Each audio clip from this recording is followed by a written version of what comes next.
सबसे पहले तो तब नहीं हुई जब मुसलमान शासक थे।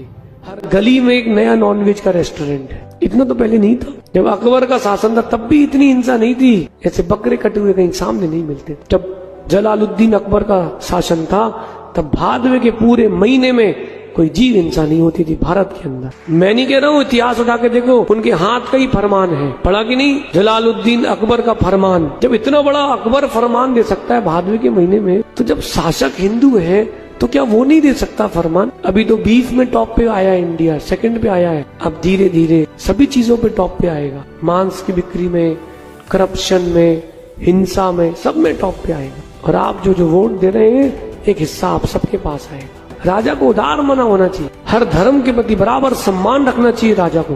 बेचारे रोते रोते जीते मरते 100 दिन तक गिरनार जी के लिए गए, चावल चढ़ाने नहीं दिया ढंग। किस बात का शासन है? किस बात का प्रशासन है? परिवर्तन का समय आ चुका है। अब गद्दी पर उसको बैठाना जो उदार मना हो। सबसे पहले तो तब नहीं हुई जब मुसलमान शासक थे।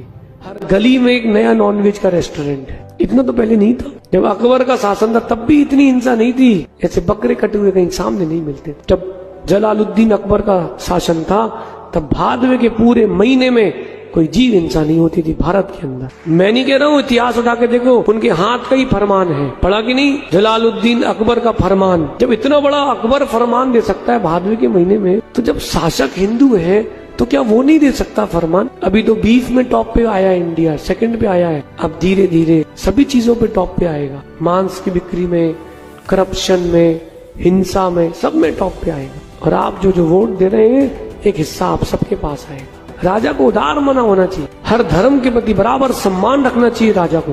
बेचारे रोते रोते जीते मरते 100 दिन तक गिरनार जी के लिए गए, चावल चढ़ाने नहीं दिया ढंग। किस बात का शासन है? किस बात का प्रशासन है? परिवर्तन का समय आ चुका है। अब गद्दी पर उसको बैठाना जो उदार मना हो।